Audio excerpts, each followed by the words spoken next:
Hey, hello. So today I did this workshop in the Latent Space Builders Club. It is a really wild and wonderful bunch of humans in there. If you're into building this stuff and where this is all going, you should definitely join that Discord. I wanted to create a condensed, less yappy version of the workshop.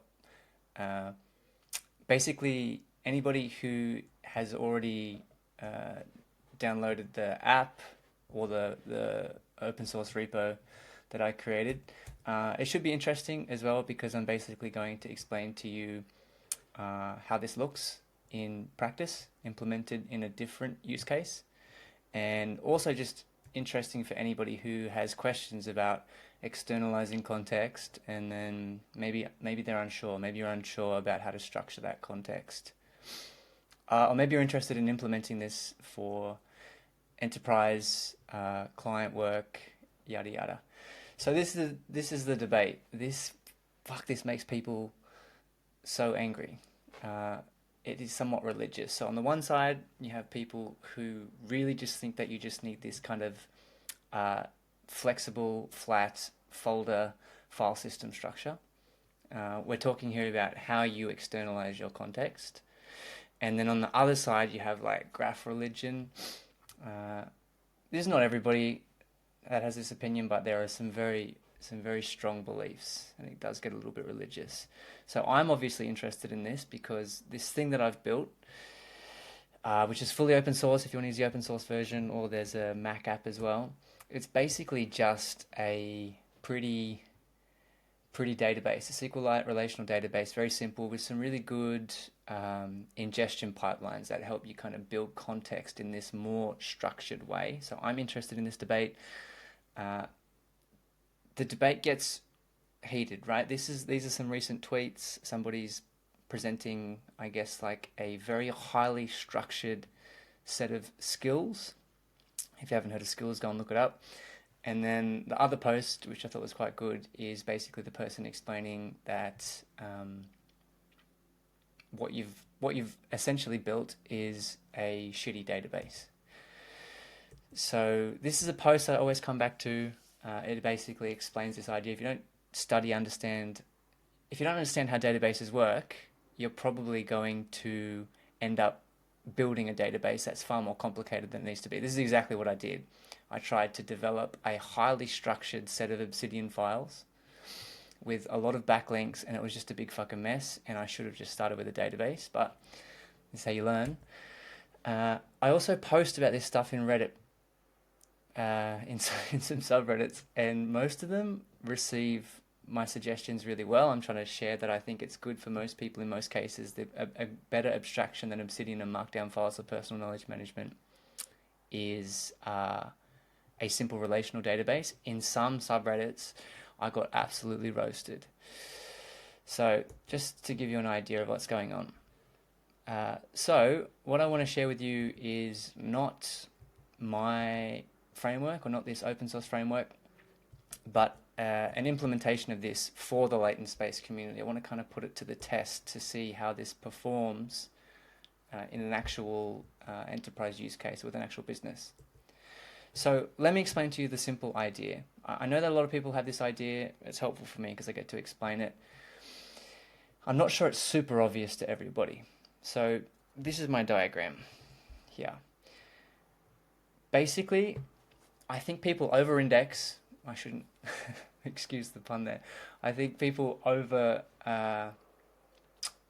focus too much on the type of structure they're going to use, whether that's a database or a file system, and we tend to forget that all there is a context window. There's just a context window, and how you fill it, right? So who cares what you use if what you're putting back into the context is shit? So all I'm going to be talking about here is externalizing context.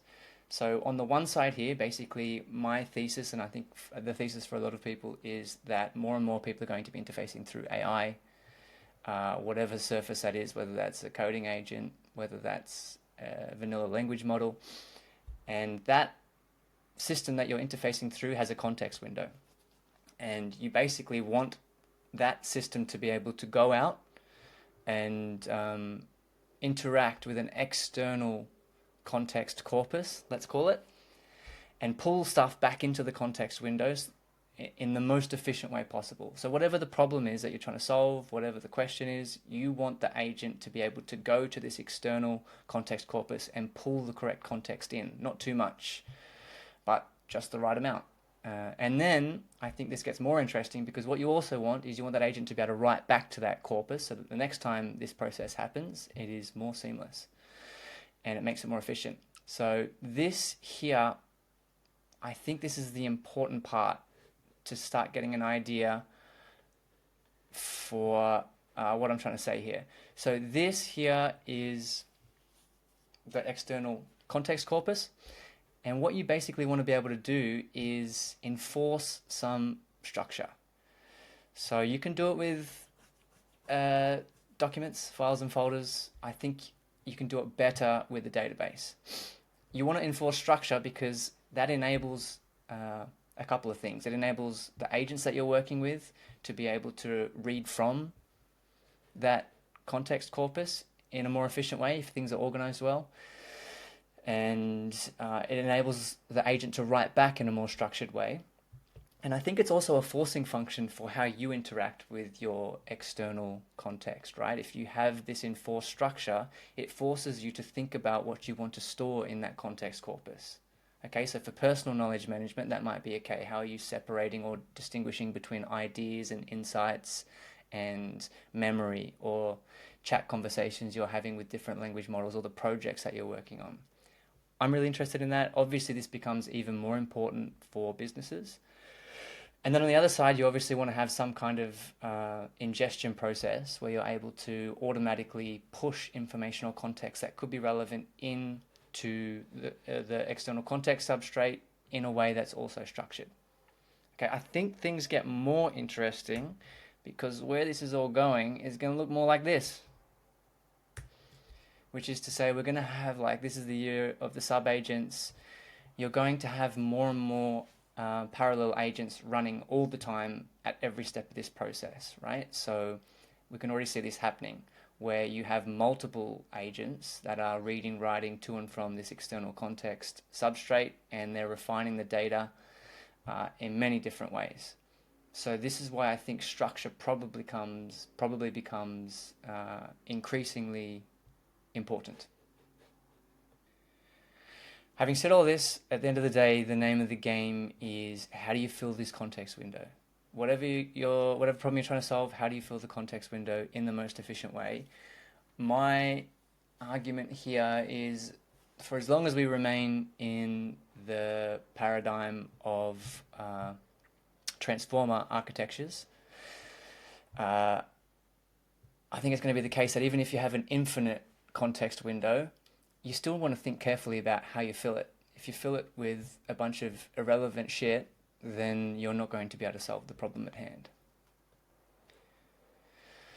Okay, so back to the slides. These are just a few statements that I made in the workshop. I'm just going to jump through them because it doesn't really make that much difference for me to explain them all here. So some relevant statements. The interface will evolve, pixels are ephemeral. This is the idea that more and more stuff is going to be routed through these AI agents, so the more important part is the actual context window.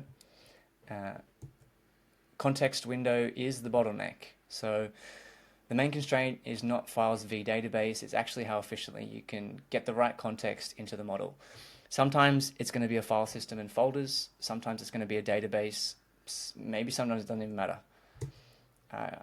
Context engineering remains important. This is what I just spoke about before. If the context window grows even infinitely, selecting and shaping the right context still matters. This is the one that I'm banging on about. Everybody should be populating an external context corpus. Even when I've asked this, when I've done this workshop before, usually everybody agrees this is the case, that everybody should be building their own external context corpus. But when I ask what people are doing, very few people are actually doing it. They're just leaving their context within whatever model that they're using, and sometimes they'll write in a half-assed way back to like an Obsidian Vault or something like this. I just think that this is a behavior change that everybody should be paying more attention to. Obviously, I would say that because I've built an app to do that, but I don't know. Give me a good argument against that. Structure makes context usable. This is what I said before. I think that having some kind of structure in whatever the context corpus architecture you use is going to be important. And yeah, so this is my position, just to put it out there. I think that in most cases, SQLite is probably the best abstraction. I'm aware of use cases, obviously, where graph and cipher and heavier traversal are going to be more beneficial. And I'm also aware of situations where file system is going to be more efficient. I think a lot of code bases, for example, inherently have structure, and maybe you don't need a database in that case. But I just think that SQLite is probably underused, and it in many cases can be the best abstraction. So basically what I've tried to do with the framework, or whatever you want to call it, that I've created is use a SQLite database, a very simple few tables that are connected, where you have an edges table that maps the connections, and it's just, in my opinion, the best abstraction, and you can kind of mirror what a graph database does with a SQLite database. So this is why I have tried to put together this latent space. I'm going to call it a wiki-base as to not offend either side of the debate. Yeah, I just thought that this would be a cool experiment that we could play around with. Let me open it up so you can see it. So essentially what this thing is a combination of files, so some skills. I can open them up here. Let me zoom in a little bit. And it's a SQLite backend. Actually, let me go to the diagram so I can explain it from there. So in a similar way to what I've tried to share here, this is what I have set up for the Latent Space community. So Latent Space, most of you will be familiar with it. If you're not, it's like I don't know, like a content engine for AI engineers, right? They do podcasts and articles. They have an amazing Discord community. The Builders Club, which is what I'm doing this for, they have a paper club as well. And then Swix and some of the others do like writers' workshops. And there's also AI News, which is now merged in, which is this daily automated newsletter that's also really fucking good and very comprehensive. And I will share links to all these things. So let me get my head out of the way. I'm going to zoom in. This is the schema of the database. This is where I've landed. This is what I use also for myself and for the clients that I've worked with to do this. It's a simple setup. There's a few relational tables, but for the most part, most of the stuff goes into this single nodes table as a node. So whether it's a podcast or a guest or a member of the Latent Space community or a Builders Club or an article, these all exist as nodes in the nodes table, and then the relationships between them exist in a separate edges table. So this is kind of the big difference, like where you might have backlinks connecting documents to try and represent these connections between things in a file system. With a database, those connections are stored as first-class citizens. So this is what the edges table is. It kind of maps the connection between things. So for example, I might exist as a single node, or I do exist as a node in the Latent Space node table here. And then there's a bunch of things that I've listened to, podcasts, engaged with. All of that information is collected, and it will be collected moving forward. So there are edges between me, my node, and then podcasts that I've listened to, the workshop that I gave today. I'll have a connection to that, and that edge will specifically describe my relationship with the workshop. So I hosted the workshop today. All this stuff sounds pretty simple, but I think it's what you really need to be able to map context externally for an agent to then really come in and help with whatever you want help with. So this is it. Also the chat, the conversations that are happening with the agent or whatever surface, they're also stored. Okay, so that's the schema. Now, there's also a bunch of documentation. This is kind of mimicking and taking best practices from Anthropic and OpenAI and what they suggest with skills and skill structure. Basically, these documents tell whichever agent is interacting with the external context corpus. I'm calling it a wiki-base. It tells the agent how to work with the database. So I've created a few very simple ones here. DB operations, which basically presents the schema to the agent, so the agent knows what it's working with, if it's writing to or reading from. I've got a skill here for member profiles, because basically what I'm trying to get the agent to do is to pull in member information and store that and allow members to sign up and add themselves to the database. And then event scheduling, because we want the bot in the Discord to be able to schedule events, which also exist here in the node table, so people can sign up to host a paper club or a workshop or that kind of thing. So if we come back over to here, there's going to be two ways, well, there are two ways that humans or members can interact with this context corpus, right? One is an MCP server, so we've registered an MCP server, so folks can install that, and then that MCP server gives them a bunch of tools. So I might be using Claude Code, for example. I might even be able to show you right now. Let's see. So if I fire up Claude here,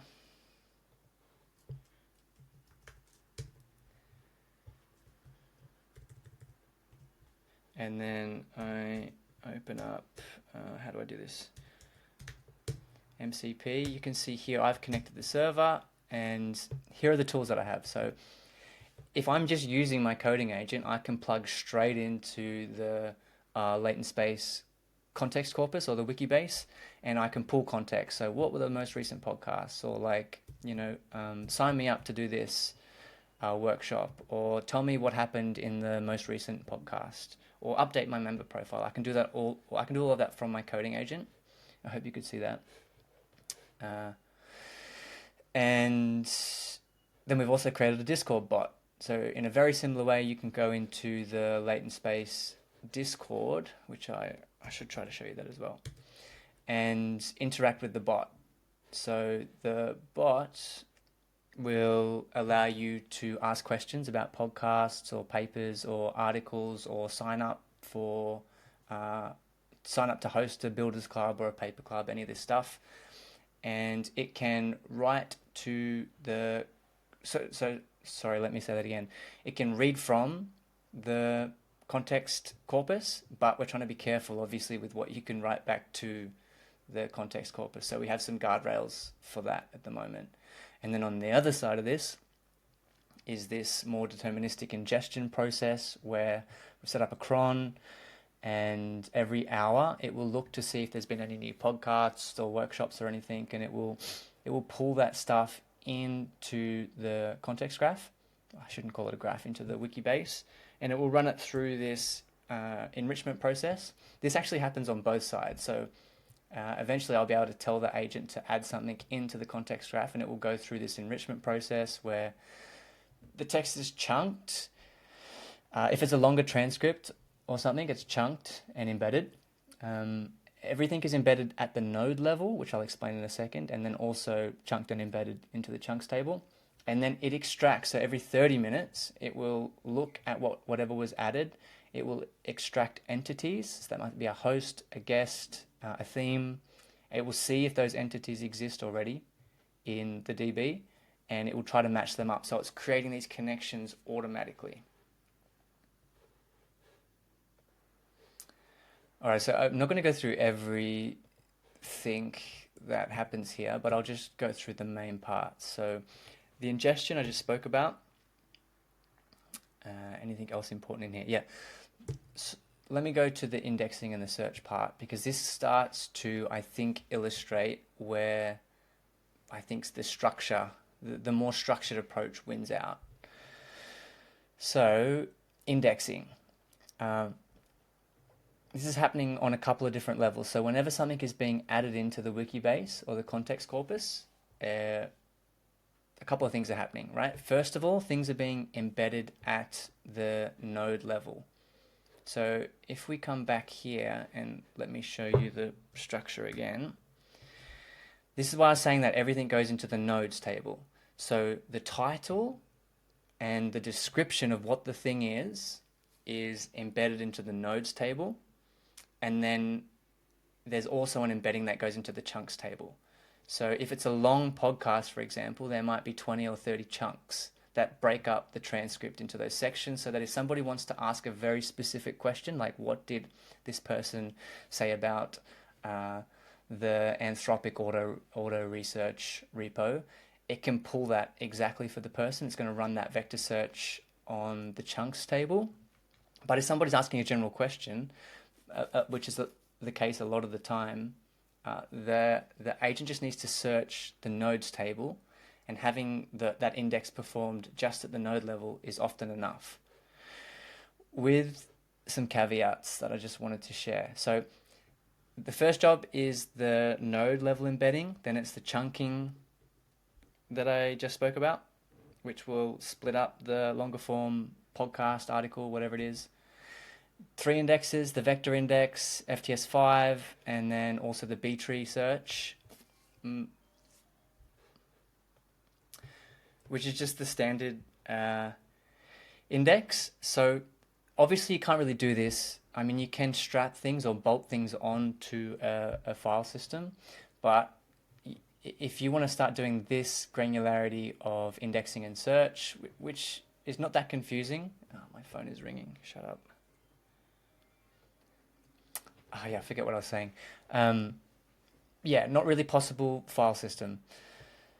So I think the best thing I can do just quickly here is show you how this actually looks in the hub. So if I open up the actual, this is just like a TypeScript front end on top of the database. Let's just say here I wanted to find that Dylan Patel podcast. I can search for it here. Dylan Patel explains the AI war while cooking. This is the bit that I wanted to explain, right? So what you're looking at here is the actual podcast node in the nodes table. The source is the chunks that have been embedded. So this is the entire transcript, right? I think the thing that most people overlook with all of this stuff, this is kind of the linchpin of the whole system, is that the description of what the thing is needs to be extremely explicit. So I say this because what we're trying to create here, whether you're doing this for yourself, for personal knowledge management, or for whatever entity you're working with, is you want to give whatever agent you're working with really good contextual grounding of like a map or an ontology of everything, right? Because how things connect together and what they are is just as important as the things in isolation, more important than the things in isolation. So often what happens with these ingestion processes is people set up these elaborate systems, but nothing actually explains to the model what the things are. So it's not able to make those connections. It's important to remember that it's just working with whatever is in the training distribution. It doesn't yet operate in the messy 3D human world. And so you have to be really precise with the explanations of what the things are. So when I'm trying to set up the refinement process, which is basically where the stuff is being put into the context graph, I have to say to it over and over again, no, be more fucking precise. I'm sometimes ashamed with how I speak to language models, which I'm hoping to fix that up. But I say, be more precise, and then it will give me another kind of non-precise answer. So what I'm talking about here is the prompt that I use, and at the back end I'm using, I think, 4Mini to enhance or enrich the descriptions as they come in. And I have to have a very separate and specific pipeline for this. If it is a podcast, say that it is a podcast. If it is an idea, say that it's an idea. If it's a workshop, say that it's a workshop. Otherwise, you get this kind of, what's the word I'm looking for? You get this non-precise description of what it is, and it's really hard for the model or the agents that people are working with to understand what the thing is and how it fits into the overall picture. I know that sounds obvious, but I think I haven't seen many systems that actually pay close attention to this. So that the deterministic enrichment pipeline is very important, and just giving an extremely explicit description of what the thing is equally important as well. That's what makes the search really good, and that's what makes the ontology good as well. So in addition to that, you can also see we've got these edges here. These are auto-created, right? So as the node comes into the system, these edges are created. I don't know why it's created chicken fried rice. I guess that was the recipe from the thing, but it creates an edge. Found Dylan Patel already exists as an entity, and again, I got to do this better, but the relationship mapping is important, and again, it has to be explicit. Like, why does this node here, this podcast, link to the Dylan Patel entity? This is obvious to a human, but it's not obvious to a language model that is running these searches at scale. So it's connected it to the other podcast here, and it says part of companion article for podcast episode. So you can see that the edges also have this, I can't remember the name of it, but structured subfield or metadata to explain the nature of the relationship, which is also really important because somebody might ask, show me all podcasts by Dylan Patel.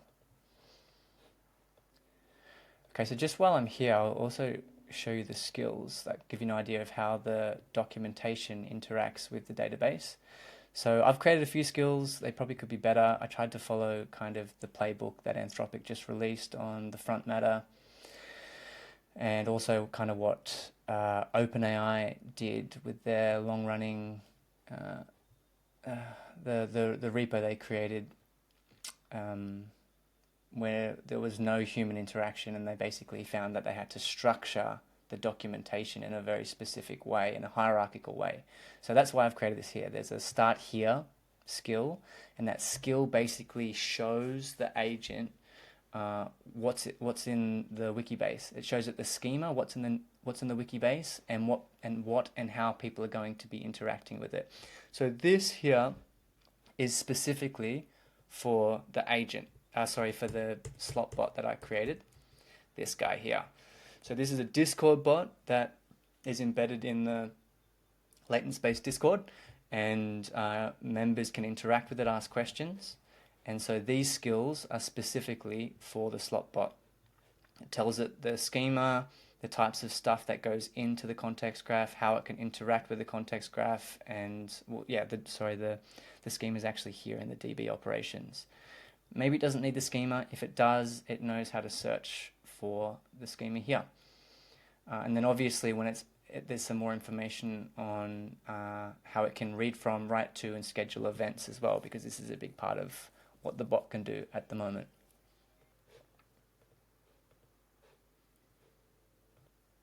So that's mostly, I think, what I wanted to show. If you want to check this stuff out, I'd recommend, you might already be in the Latent Space Discord here. You can come to any of the channels. Let me do it in one. That's not going to get me in trouble. And you can /join, and that's going to allow you to add yourself to the context graph. You can provide as little information as you want. This is not designed to try and extract your data or your information. You can tell Slop how you want to be interacted with in future, whatever you want to do there. You don't even have to add yourself. You could also ask Slop a question by @Slop about any of the podcasts or articles or material, anything like that. And the whole idea here is just to create this external context corpus that is being continually read from, written to by all the members or anybody who wants to interact with this ecosystem. And then just to come up with some interesting and novel use cases for how these agents can use this context, pull it into their context window to, I don't know, provide members with a better experience of the ecosystem that they're interacting with. I think that this is what most businesses are going to move toward. You know, the idea that their customers or their members are continually and increasingly going to be using agents to interact with the business's data and information and content. So they're going to have to provide better surfaces for this to happen.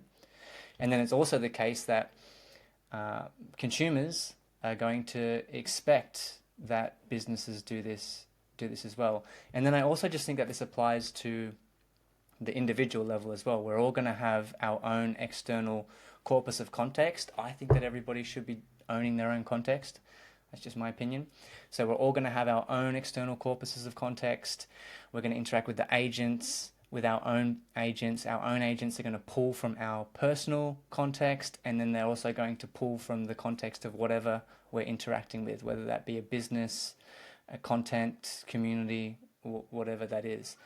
So all of this stuff is open source. If you're interested, join the Latent Space community. Ping me directly. If you want to set this up for yourself, please download the app. I'll share the links to it, or use the open source repo. I just ask that if you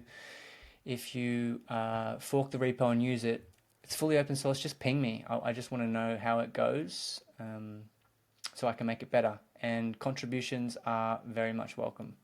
Ciao.